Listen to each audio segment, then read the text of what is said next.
And yeah, as you guys know, like just to go through my history, you know, I've been singing since I was 16. I'm 46. I self-taught myself, and which was not a good idea. And my first record was in '99, and I'm releasing my 8th record today. So, you know, I've done a lot of shows out on the road, dealt with a lot of adversity with my voice, so I have a lot of knowledge that I've built up through trial and error. So the voice is interesting, you know. I don't know how many of you guys are doing it like on a regular basis for a living, or just on a Weekend Warriors or whatever, but when I started out, I went to a vocal coach and I said, hey, you know, I want to learn how to sing. And she's like, okay, go home and learn every breath you take. She didn't even like start me off on like vocal scales or anything. And I wasn't really interested in learning that song. But when I look back on it, I wish I would have, because, you know, learning any kind of song is just good. Sometimes you find new things out about your voice that you didn't know about because you're learning somebody else's melodies, somebody else's range. You're trying to copy it, and you learn a lot. But I was really obsessed with this record, Back in Black, at the time, and I wanted to sing like Brian Johnson, and so I brought him Back in Black, and she said, "Oh, I'm sorry, but we don't teach that here."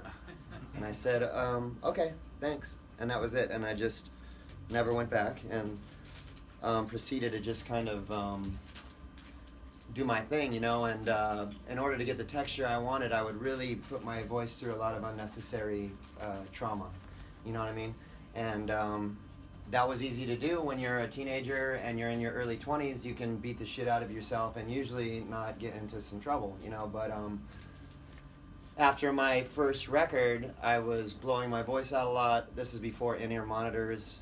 I was having a really hard time even hearing my voice because of the fucking cymbals, and I was in a lot of clubs, and I just got off the road, and I was really fatigued vocally and tired, and I needed help, you know. And so I went to a vocal coach, and they're like, well, there's these things called vocal scales, and I'm like, oh, what are those? What is that all about? And I, you know, he couldn't believe that I got a record deal and toured, and I'd done all this without vocal scales, you know. I would do like my own kind of warm-up thing where I kind of get my body hot, you know, with the, you know, my energy and my wind, and I would kind of, you know, sing a little bit and then go on and do it, but that was stupid, you know.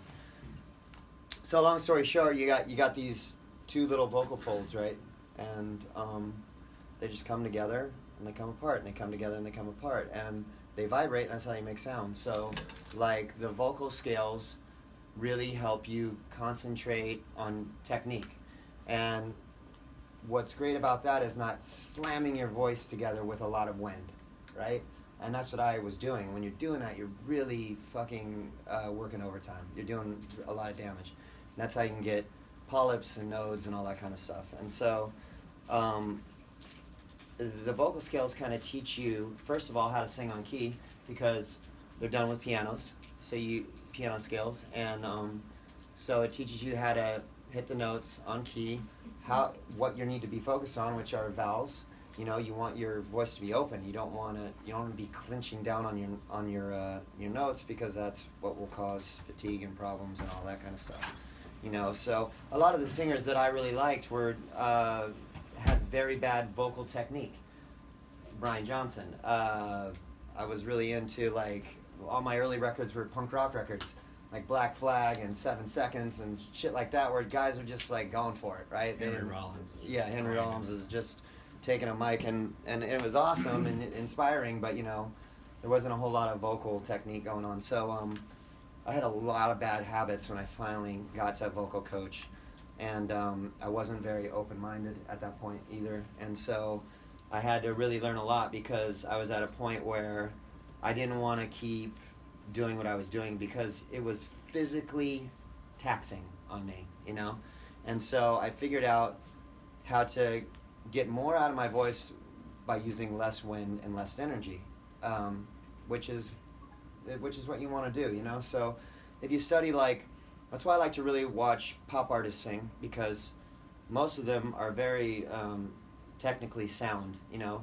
They hold the mic right, they're hitting their notes right, because they've been taught since they were little kids to be a pop star, most of them, you know. So it's interesting to me, you know. So the first thing that I learned that I was doing wrong was I was like gripping my mic really hard, and like I can just feel like when I grip it hard and the adrenaline's flowing and the crowd's in there, yeah, and it tightens up your larynx and you run into problems. So one thing I had to start learning was to just, I brought this is how crazy I am. I don't want to like talk on a mic that's not my own. That's one thing I don't do ever, because I don't want to get sick. Anyways, I just hold the mic like this now, you know, and I get right on it, and I'm not afraid of my voice. I want to hear all the imperfections. So I have my in-ear monitors in, and in-ear monitors for me were like, it was like a godsend. It was like, oh my God, thank you. Like, I was so kind of afraid to get into it because I'd used floor monitors, and my tour manager just said, well, here you go, I got him, and he's like, we got it, this is it. And I had to literally do it in front of people. I didn't even have time to rehearse with it because we were out on the road, and I was really scared. But then I did it, and it was amazing, because I don't know if you guys have used in-ear monitors, but if you're going to sing a lot, it's the best investment you can do as a singer. Can I ask which earphones you're using? I use Ultimate Ears. Okay. And I only have 2 drivers. I don't have like the crazy 4 or 5. Because I've got that you know. The Shure ones that's got the 3 drivers. And they molded though? No. Oh, you gotta get molded. They're off the if they're not molded, it's shit, because you get a lot of outside noise, and it's about the clarity. You get them molded and it just sucks everything up, and then you only put in what you want, right? And the more you put in, the harder it is to hear your voice. So what I do is, right now I'm in a 4-piece rock band, and I just have kick, snare, hat, right, toms, and then guitar and bass. That's it. I don't have any backup vocals. I don't have any crowd noise. I don't want anybody fucking. I can hear the crowd enough, because my vocal mic is pretty hot, because I want to just touch it. I don't want to have to push to hear my voice. I don't want to push all this air to hear myself. I just want to barely touch it. So you guys want to EQ your voice just enough so you can get a nice sound all through your range, but you're just touching it. You know what I mean? So you're just touching the notes. You're not like loading up on your notes with all this wind, you know? I don't know if you remember the show you did a couple weeks ago in Dallas. You had a problem with your in-ear. I think the battery died, and then your tech came out and changed it. A lot of water came in and shorted it out, and I had spare ears. Is that what happened? Yeah. Sometimes you're sweating a lot, and it'll get in, and your driver will go out, and then you gotta have spare ears. Have a backup ready to go. You just put spare ears in and go, you know. But do you find that you sing harder or softer, because you can hear what you're doing? Softer, yeah. Softer. Okay. All then how do you do that with? Hey, have you ever watched Prince sing? Have you ever watched Prince sing? He sings, and he's like pulling, and he's just barely touching his notes. Like, if you were to sit side stage, you could barely hear him, you know. And he used to have really a lot of issues with monitor guys, because it drives him nuts, because they got to adjust his volume in the mix up and down all night long, because he's doing this shit. He's using these mics that have these big. It all depends. Like a 58, you got to eat it in order to hear it. You get just off at a second, and your voice is gone. You know, but some mics you can pull out here. KSM8, which has it's got everything. I hate that shit. I don't want to hear all this shit through my mic. You know, so I'd rather eat it, and then I get a lot more separation. I figured if it was more sensitive, I wouldn't have to drive as hard. Plus, it's got more sweet spots. It all depends on what works for you, and you got to try out a lot of different mics. All vocalists are different, so I'm just telling you what works for me. But yeah, you know, nothing beats a 58. I like the 58 because it's cheap, and you can hammer it in with a nail, so you can be really destructive with it, and it still works. And I'm pretty, you know, energetic, destructive guy sometimes on stage, so I like it. And I've had wireless mics and all kinds of mics, and I always come back to this, because I want a wired mic, because I just like the way wired mics sound. You get a little, just a little bit of difference when you start getting off the wire, and I don't like it. And they're like, oh, well, you don't have as much freedom moving around, and I go, I'll work with it. I'll figure it out. Yeah, the wireless doesn't have as much balls to it as like. But you dance with the wire a lot, you know. What's that? You dance with the wire, you know. You kind of made it part of you. Yeah, you just make it It's part of like your part of shtick the- or do yeah. whatever, you know. But anyway, so like the way you hold your mic is really important. You know, you want to stand up straight with your diaphragm. A lot of people get in these habits where they're like, and doing all this shit. It's just like, you know, eventually you're gonna run into problems. So I mean, as far as like rock artists, you know, so I encourage you guys all to if you love singing, you know, be open to every genre of music and kind of watch everybody's vocal technique, how they're holding their mic, how they're hitting their notes, what they're doing with their mouths, and you know, especially pop artists, like I said, because they're really technically sound. People who sing opera, really interesting to watch, you know, because they're doing this stuff all the time. The thing with vocal scales now is when you get older, your voice fatigues quicker. You know what I mean? My voice has changed. When I hit 30, it was like, oh my God, it was like a whole different set of circumstances.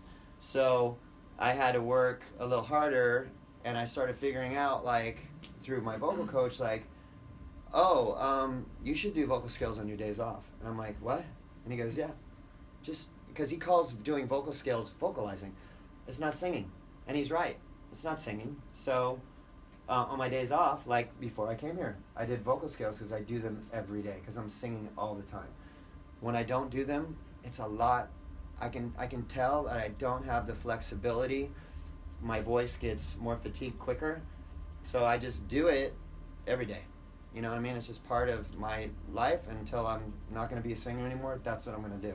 So even when I get up and your voice is like the worst it's going to be when you wake up, because your vocal cords swell when you sleep, and that's why you're always like husky voice and groggy in the morning because of that. So when I get up, I don't even like to talk to anybody. I want to go outside.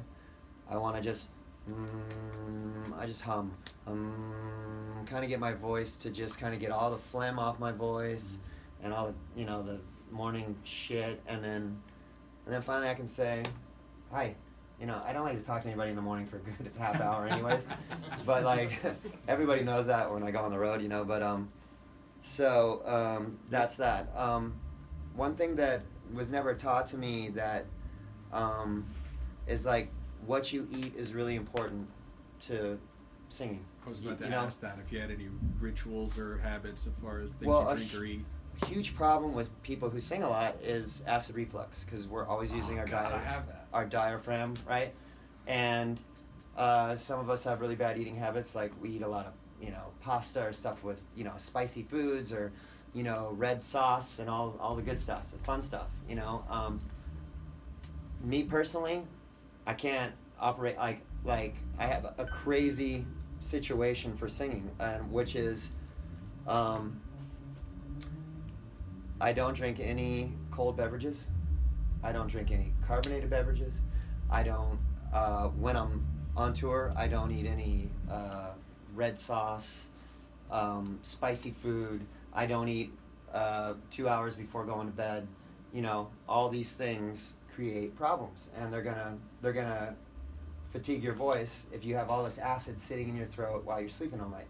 So another thing that's really bad is taking Prilosec or fucking Zantac or all that shit. I'm doing that horrible shit. For you. So what I figured out, so what's the answer, Josh? Well, the answer is baking soda. Get baking soda from the store, very cheap. You know, take a tablespoon, put it in your water, mix it up, a little bit of water, drink it every couple hours. Or if you don't feel like, you feel like you're clearing your voice a lot, that's acid reflux. Start just taking it every couple hours until it like mellows out. I always like to drink a little, you know, drink a bit before I go to sleep. A little of that before I lay down, just because if there's anything in there, I just want it to cool out so I can sleep. Very important. Was never taught to me. I had to figure out that the hard way. What else? So yeah, so this is how fun being a singer is. Another thing, drugs and alcohol. Don't recommend it. You know, I've been sober since I was 23. I've been sober 23 years, and it was because I had a really bad problem with drugs and alcohol, you know, and I've been singing since I was 16. So like, we know the song. I did shows. I did a lot of shows fucked up, and I've seen video footage of me when I was, you know, fucked up, and it was embarrassing, you know. And you think you're fucking killing it, but you're not. You're horrible, and you're not achieving anything that you want to achieve, and it's there's just greatness. You don't need that. If you like, even if let's say you're great loaded, you're gonna be so much better fucking not loaded. So if you like to party, cool. Just try to do it after you're singing, because all that stuff can fuck your voice up too. Like if you're doing blow and you sing, you can't feel your vocal cords. Your vocal cords are numb. You don't even know what's going on. So you could be doing all kinds of damage. You don't know it till that shit wears off in the morning and you can't even speak. Same thing with, you know, smoking or fucking whatever. But everybody has their thing, you know. Some guys can fucking smoke like chimneys and sing great their whole lives, like John Cougar. I mean, the guy's still singing well. I can't believe it, but you know, and he's got a thing, and it's like fuck. And sometimes I watch these guys. It just wasn't my path, but like, you know, I'm like, why didn't I just like learn how to sing like in a lower register, and I could smoke weed and like Willie Nelson and fucking. You're like a fucking chainsaw, man. I had to fucking push my shit to the top of my range, and make it so difficult that I had to have all this shit going on just to pull it off, you know. But whatever, it's what I am, and it's worked. Just so hard. You I've know? tried to do some of your songs like karaoke, and at the end of it, I'm just like, somebody give me a shot of Jaeger, some Herberton, and just, yeah. It's, how do you get the growl and the screams without pushing a lot of air? a lot of practice. First of all, that's one thing. Like, if you're gonna sing a song, make sure you know the song, because you can sing the song so much better and hit the notes better if you know the song. Like, you don't have to think about it. So know the lyrics, know them like the back of your hand, know the melodies, the pitch. I mean, do mental rehearsals. Listen to it. Look at the words. Remember the words. Listen to it. Keep doing it. Then sing it. And, you know, and then re-sing it. And really prepare yourself for by the time that you work up to being in front of people. Because when you're in front of people, it doesn't matter how many times you nailed it right here with nobody around. It brings this extra element. You know, your nerves are high. There's adrenaline. There's all this shit. So you need to learn. If you know it like the back of your hand, it becomes much easier live. You know what I mean? I find the delivery and the cadence is probably like I do a lot of Bowie songs, and the way he like dances through the lyrics, you don't even know what he's saying, but as long as you have the cadence down, it works. Well, it's all rhythm, you know. Like I try to teach that to my 11-year-old daughter. My kids will be here at some point, but like she sings, and when we work on songs, I go, listen to the beat. Oh, all these syllables are working off the beat. You know what I mean? Like everything is in time. So make all your stuff in time. Listen to the beat. I'm a very rhythmic singer. If I got to hear the drums. I want to hear the drums louder than the guitar, because everything works off the beat. When you're on the beat, it's much easier to sing. So easy to sing when you're hitting that perfect rhythm of the song, because all the syllables and the jive and the rhythms, they all go with the beat. All the shit. If you start listening to it, all that AC/DC shit, all the fucking pop shit, all the R&B, James Brown, all that shit, it's all to the beat, you know. So that's all I encourage you to like break it down like that. What else? Singing sick. That's an art form. You know, like I'm a huge motorsports fan, so racing in the rain is a lot different than racing when the sun's out, right? So I like to think about that, you know. So I got really good at singing sick because I had to, for monetary reasons. I don't want to like not make my money, because I'm out there hustling. I'm away from my family. I'm making this sacrifice. I don't want to fucking cancel shows. You know what I mean? So, and I don't want to sound like shit. So I had this dilemma when it became like, oh fuck, I got a cold. Well, you know, anytime you get sick, it's 2 weeks. 2 weeks, you're not gonna have your voice. You're not gonna have your voice for 2 weeks, and that just depends on whatever you're dealing with. So, very easy to sing through a cold. Very easy. You know, you can get over-the-counter shit. I get like, I get Dayquil, and I could have a fucking stuffed up, packed up nose, and I take Dayquil fucking an hour before I go on, and it just like it's got speed in it too. It's like gets you all fucking pumped up, dries your shit up, and you know, hey, it's not your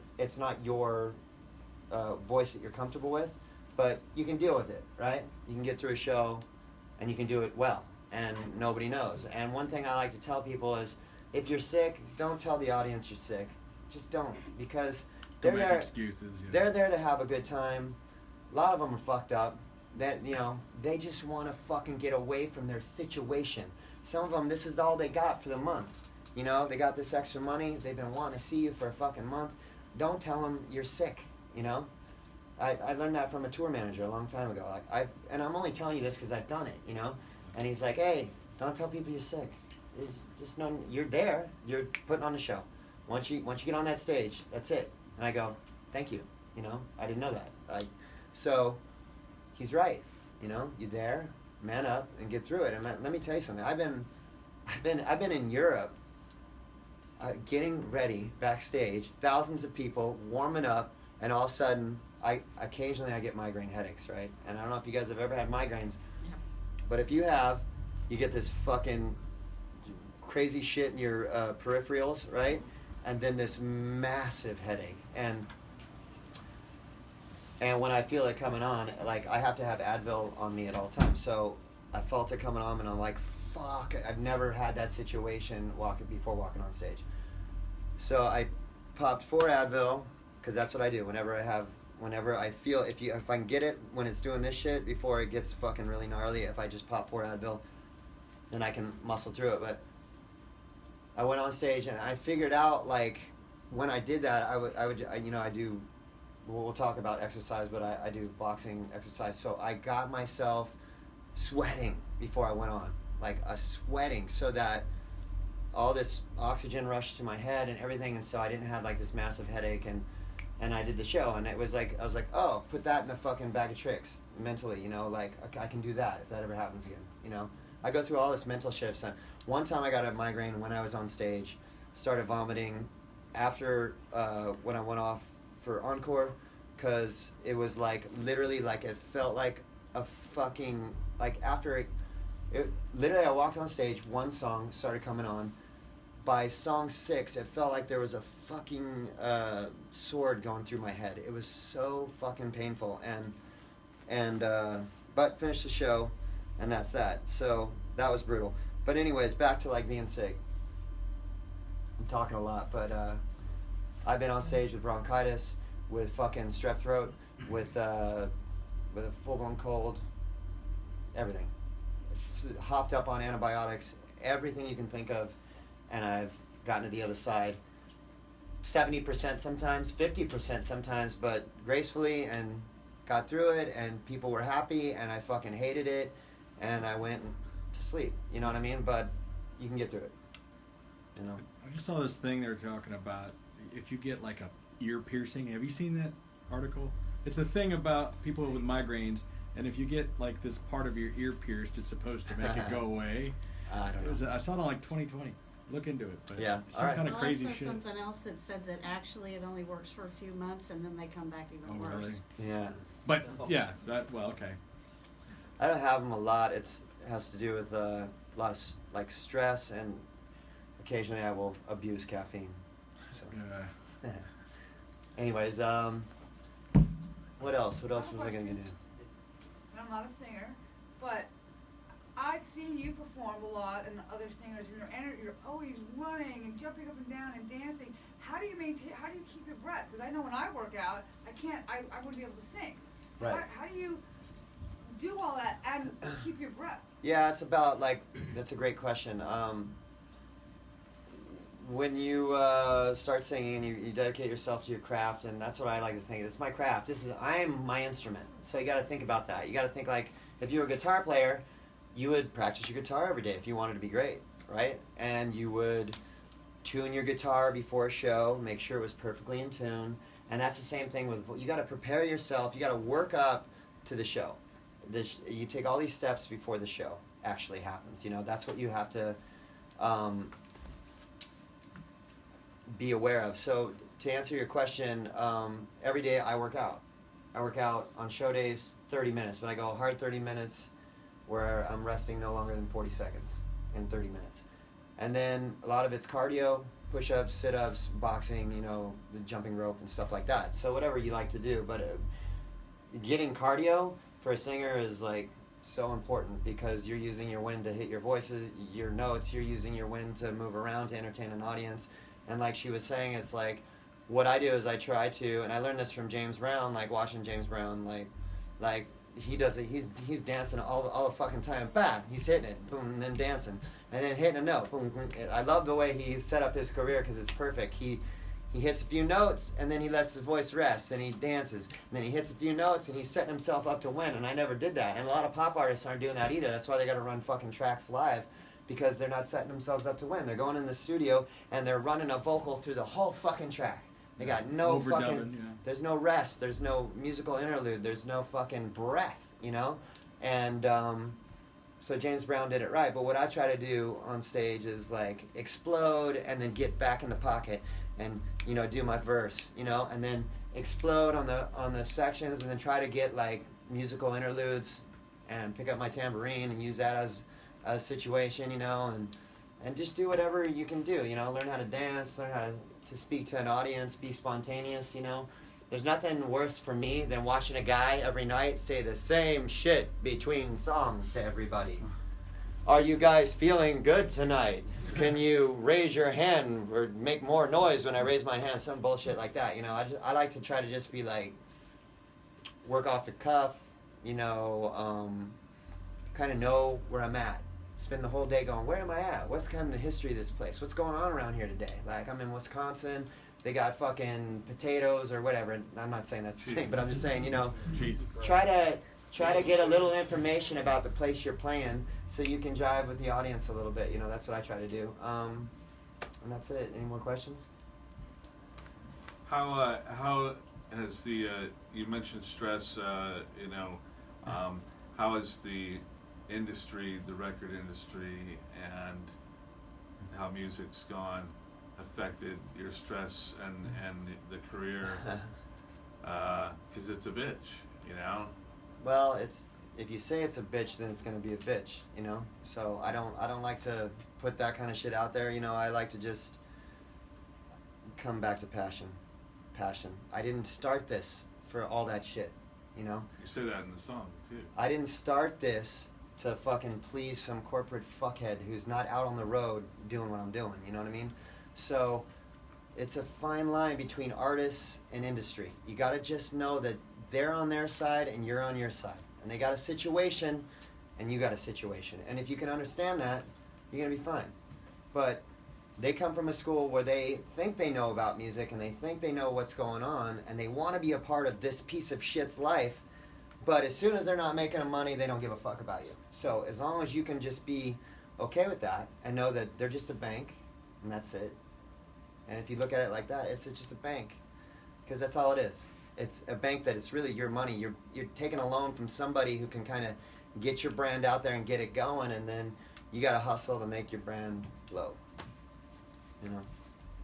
So just kind of try to get a business thinking mind about it. You know, that's the tough part, because a lot of artists, they don't want to think about the business. They think they get a record deal and things are happening, and you know, they got a tour manager who's telling them where to be every fucking day. Hey, you got to be here at 5, you're on stage at 10, and you got to do this press, and you're like, okay, and, you know, you're fucking smoking dope and drinking, and you're fucking chicks, and you're doing whatever you do, like the rock star life that you dreamed about, or whatever you think it is, right?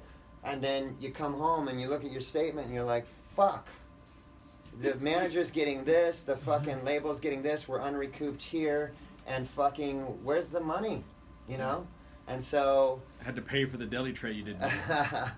So you gotta like pay attention to that, or you're gonna get fucked, you know. And so my advice is just get a good attorney before you sign anything, and you know, and just be smart. Try to be smart. What's the best part about the whole thing for you? Is it just you know what you're gonna do and go out and playing shows, or what do you look forward to? You look forward to just staying at home with your family and writing music and coming up with something new to take to the studio? What's better for you, live or working on producing something? in the studio? Because they're totally different. Everything's a different thing. Like, I really enjoy writing a song, a good song, finding a good song. Okay, that's really hard, and it takes a lot of time, and it takes a lot of practice. You know, I write all my lyrics and melodies. I've done it since I was. Since I started this, that's what I've always done, you know, and I worked really hard writing a lot of shitty songs to get to this place where I know when a song sucks before it actually gets out, at least my version of suck, before it gets out, you know, to the public, you know. So you got to write and rewrite songs. You got to get frustrated. You got to get pissed off. You got to have breakthroughs. You got to dig deep. You know, all these things come from writing songs. But, you know, if it's a labor of love, if it's, you know, if you're passionate about it, then you're going to get there because you're going to not stop till you get what you need to get. And that's the way I look at it. You know, you got to be really driven, especially today in this business, because a lot of the money has been removed. So if you're not driven, if you're not passionate about this, being a singer or playing a guitar or whatever, then do something else. You know, because it takes a lot of fucking follow through. What's up? Well, no, I was going to ask a question. We're talking about songwriting, technique, right? Right. You know, do you, or maybe use all of them, but like, do you start with, you know, a lyrical idea, or maybe a subject matter, or do you ever get even? I mean, I don't know if you play any instruments, but do you get maybe a melody in your head and you kind of, you know, write with that? So, is there a technique or? Yes, that's a great question. I do play instruments. An instrument. I play guitar. I'm not a lead guitar player or a great guitar player, but enough to write songs. I know chords, and I taught myself that when I was younger. But that's not how I usually write songs. I write songs with my voice. Like, I can sing you a melody, and then as far as like how I want it to go, Michael Jackson did this a lot too. He would walk in a room and go, I want the horns to sound like this, and he would sing the horn part, and then he would sing the fucking guitar part, and he would go into all these different rooms. And but I was obsessed with Thriller because I was like, fucking this record like is just ridiculous. If you ever listen to Thriller on the headphones, like Quincy Jones is an amazing producer, but like everything that happened with that record, it's like, wow, it blows me away. And I've like labored over that record, like analyzing it. So a lot of times songs come all different ways. Sometimes I'll get music and it'll inspire. I listen to it for a second and just kind of think about where it's taking me, you know? Like, what kind of emotion am I getting from it? If it's a really heavy song and it's fucking crazy, like, we have this song called Year of the Tiger on my new record, Josh, Todd, and the Conflict. Year of the Tiger, it came out today, but we had this song called Year of the Tiger, and it was just reckless and fucking off the fucking chain. And as soon as I heard it, sometimes I compile a list of titles, so I go on my iPhone, and I read a lot. So I encourage people, like, if you're a lyric writer, read books, because it's storytelling. So you should be reading all the time, you know? And if you don't like to read, get into reading, you know? Like, start reading stuff and see how people put together a story and make it compelling enough for you to want to finish a fucking book. Because to me, that's, like, extraordinary. Like, to put together 500 pages and keep me there. Like, I can't believe people do this. It's, like, so fascinating to me. So I'll be reading a book and I'll go, this is how Year of the Tiger came about. I don't even know, I can't even remember what book I was reading, but Year of the Tiger was in the book and I just loved it and I wrote it down. I have this title folder in my iPhone. So I got the music, started thinking about the emotion, I kept locking on that title. I'm like, it's such a great fucking title, and I love great titles, you know, things. And so I started kind of thinking about what I wanted it to be, you know, and I'm a huge fan of, like, Hannibal and Narcos and these shows, right? And there was this despicable character in Hannibal that would feed these people to his pigs, right? And I thought, that is so fucked up, right? And then I thought, and I love the animal kingdom. Like, I study it. I like watching stuff on the Congo and fucking Africa, and I'm just, like, so fascinated that everything has a fucking purpose in nature. It's so fascinating to me, and it's so fucking scary. It's like, we're at the top of the food chain, but most fucking living creatures, every morning they're waking up, they're wondering if they're gonna fucking die or what's gonna happen today. Like, that's it. Like, they didn't get very little sleep, you know what I mean? So I was thinking, what would be like the worst way to die? And I thought being mauled by a tiger would be crazy, you know? So I wrote the song kind of about that, about a guy who had burned all his bridges. And I wrote it in the third person, and he was on the run, and these drug cartel got him and fed him to the tigers, you know? And so that's what that song was about, just to give you an example. But so there's all different kinds of ways to write songs. For instance, Rain is on the record. I was in the shower. I came up with this melody. I always keep an iPhone outside the shower because I come up with a lot of melodies in the shower. I don't know why. Somehow the water, it clears your mind and Seven stuff is comes out. waterproof, so you Huh? the 7's waterproof. You can take it right in there. Oh yeah? Okay. So anyways, came up with Rain, melodies for the whole song. Went downstairs, wrote it, and came in, sang how I wanted the song to go to my songwriting buddy, my guitar player Stevie D, and I said, I want it to be like, We Will Rock You type beat. I want to have a signature Brian May guitar solo in the middle. I want to have hand claps. I want the whole thing. I want it to be heavy. And it's got to have a lot of space and groove. And I go, put up a fucking tempo. So we found a tempo. And I sang the whole song down with no music, right? And so I come back the next day. He matches the key. He's got a couple chords he puts under it. And boom, the song writes itself. That happened very quickly. And that's our first single because it was a song that was always a first-time listen to everybody we played it for. So sometimes songs come like that. Crazy Bitch came like that. It was very, very quick, you know? And then some songs are just a beating, and like, I'll be like, okay, this is the third fucking verse I'm writing for this song, and I never want to hear this fucking song again. And all of a sudden, the verse pops, the song fucking sounds great, everybody likes it, and you're like, fuck, thank God, you know? And, you know, that's the way it goes. So many songs that you did that turned out to be hits and you didn't think they would be, or vice versa. I can tell you this, I used to be really afraid of like revisiting a song. I had this very closed-minded attitude, like once it's done, and I don't want to go back to it. I'm very impatient and I don't want to fucking do it, and then I just write a whole new song. So I put myself through a whole lot more work than I needed to do when I could just go, now I just do this. I go, the chorus is really good. All this other stuff sucks. It's not setting up the chorus. So I'll go back and revisit it. But I gotta take a couple days from it because I've labored over it. I don't want to fucking hear it for a second. Then in two more days, it'll be eating at me, and I'll get back to it and revisit it, and then I'll have some new, fresh take on it because I left it alone for a second and tended to something else. That's happened a lot. Sometimes it'll be a verse that's good. The only thing I like about this song is the verse. The verse is good. I love the music, but I can't stand what I fucking wrote. So then same thing. Just go back, beat it in shape until you either say I'm done or this is great, you know. I remember it was kind of like family movie night at my house. The first time I heard you, and I was sitting there watching Talladega Nights. Ricky Bobby's doing donuts. Yeah, and yeah. I hear that, I go, oh, shut the fuck up. And I was like, back it up, I was like, who's singing that? Yeah. Yeah, that's the first time I Lit Up, right? I found Lit Up out, was in yeah. that. Yeah. I was like, Thank you. I was like, that's badass. Yeah, that's how I tracked you down.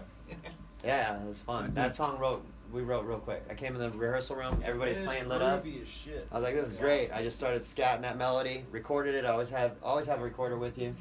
Recorded it, went home, wrote about the first time I did cocaine. That was it, you know. I did a parody of that called Rogaine. There you go. Let me just tell you what our record label tried to do when that song was, when we were talking about that song being a single. Well, we want to put it on the radio, but can you change the lyrics? And I said, no.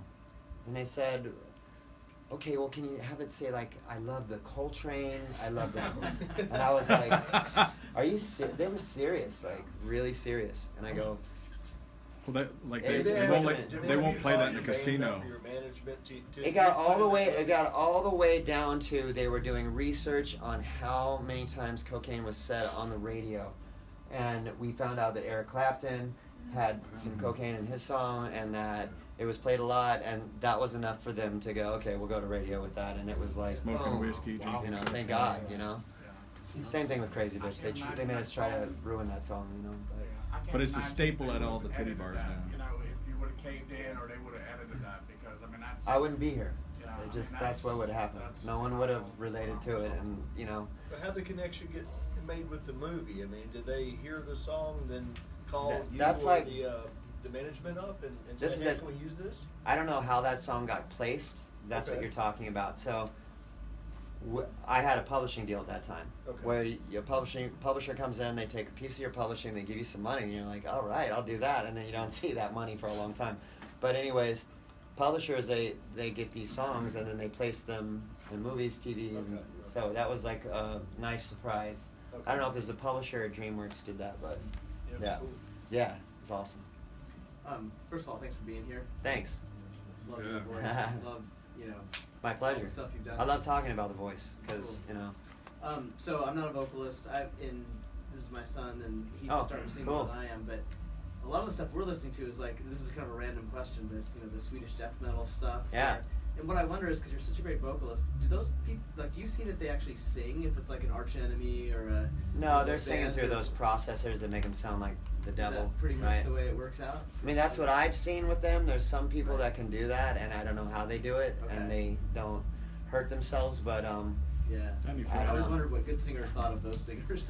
there are certain people that are just genetically, you know, Right, predisposed to be yeah, able to- predisposed to just like, fuck, they can just put themselves through hell their whole lives, and they never run into issues.